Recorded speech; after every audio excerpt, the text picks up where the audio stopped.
following are the standard accessories for the F7-AI fiber optic system, including the F7 host unit, communication fiber optic cable, fiber optic patch cords, and fiber optic splice closure.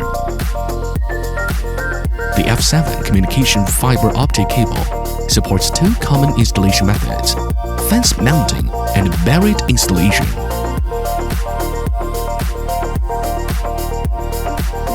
During fence mounting, use cable ties for fixation. You can adopt straight line or wave installation based on your needs.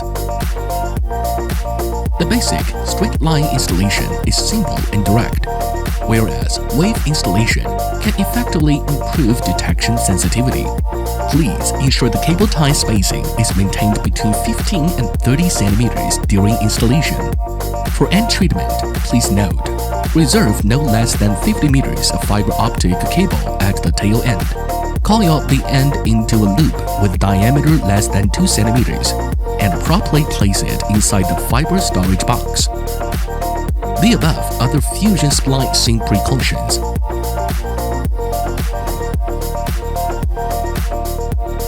For buried installation, excavate a trench in advance.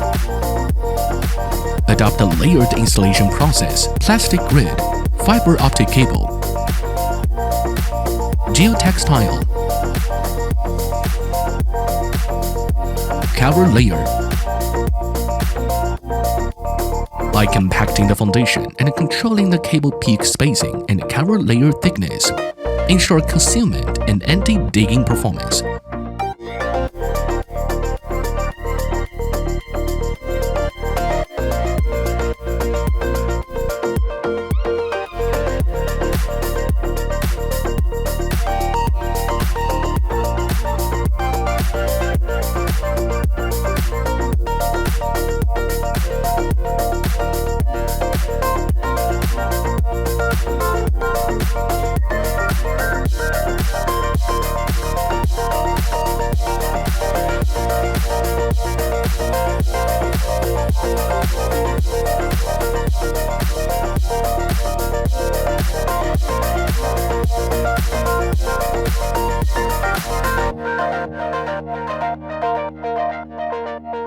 When wiring, pay attention to the keyway on the connector.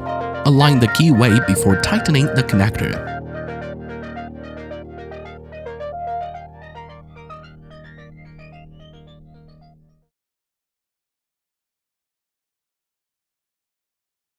Equipment connection. Use network port 1 to connect to the switch. Ensure the debugging computer is within the same IP segment as network port 1. BS architecture. Use a browser, Google Chrome recommended, to access the host's IP address. Default IP 192.168.9.170. After logging in, different user accounts can be used for operations. Language can be switched in the upper right corner of the login page. Default administrator username, admin. Default administrator password, 123456.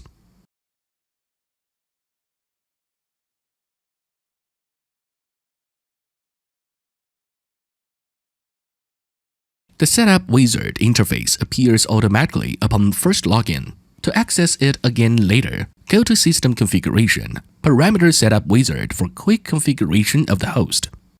Select Work Mode. Wait a few minutes after the host is powered on for the first time. Check the channels according to the actual channels used by the host.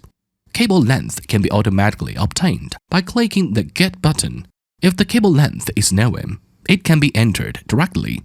Enter the actual parameter length of the project in the parameter length field.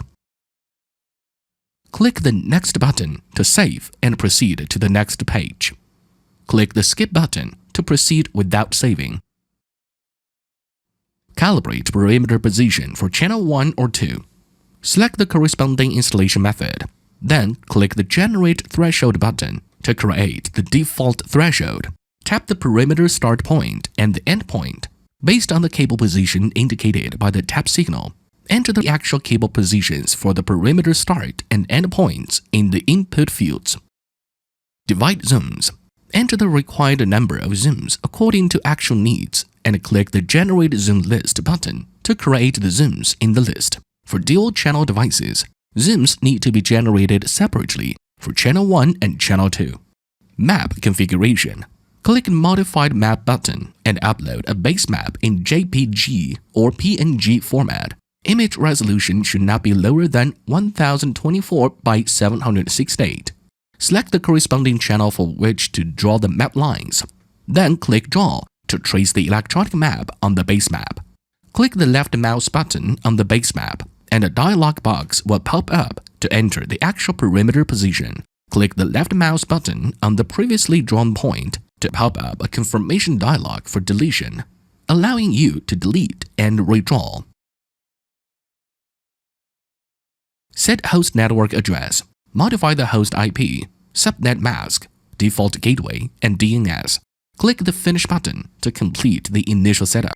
After setup is complete, you can enter the map operation interface to perform zoom arming, disarming, and alarm clearance operations. Click System Configuration to view other function setting buttons.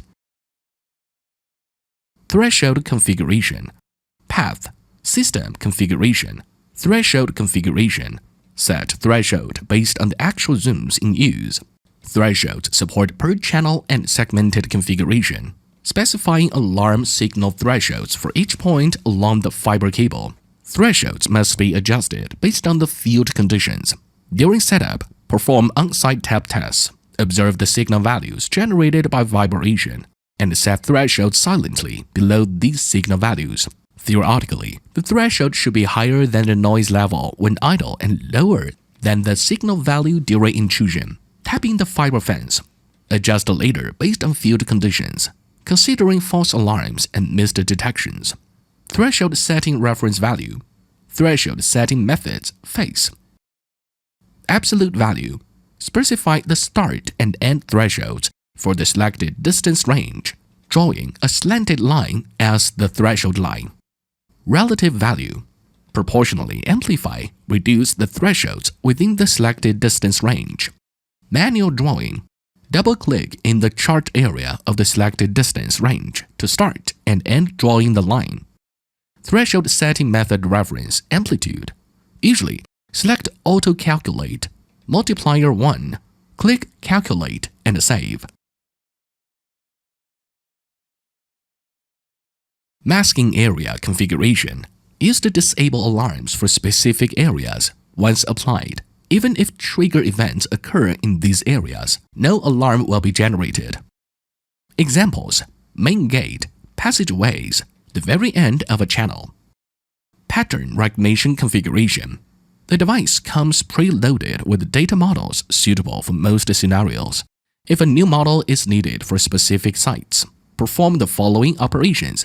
Model library settings. Select Enable Model Library and choose the characteristic behaviors to filter or recognize within the model features. Selecting Filter means the behavior will not trigger an alarm. Selecting Recognize means it will trigger an alarm. Generate new model library. Record on-site vibration signals. Recording is only effective when the specific fiber location and behavior, tapping, shaking, wind or rain are known. Generate a new model. Download the recorded vibration signals and submit them to the manufacturer. The manufacturer will generate a new model library based on these recordings. Import the new model library. Import the new model library into the device.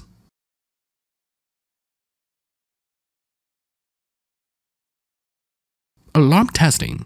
After completing the setup, perform alarm testing. Observe the data feedback for the corresponding area in the threshold configuration interface during an alarm. Simultaneously, check the alarm status at the corresponding location on the map operation interface. Perform alarm clearance after confirming the alarm. Alarm parameter configuration. Set alarm parameters, such as enabling or disabling automatic alarm clearance. If needed, configure the corresponding fiber break parameters. For alarm data suppression, set the corresponding trigger conditions, generally not required. Zoom configuration. Check the zooms you wish to operate on for arming, disarming, or to edit, delete them. The zoom list can also be exported to an Excel file, or external Excel files can be imported to create the zoom list. In the edit interface, you can modify the zoom number, zoom name, cable, zoom start and positions, etc. Upgrade and maintenance. Access the upgrade and maintenance interface to perform system restart, backup data, restore data, factory reset, or import upgrade files for system upgrades. External device configuration. Add or delete external devices connected via the RS485 bus or network, such as address code modules, light control modules, and electronic map linkage modules. Basic configuration. Access the basic configuration interface to set the host network, center address, data and time, and customize alarm handling comments. Primarily configure the host network and date and time. Other settings generally do not need configuration.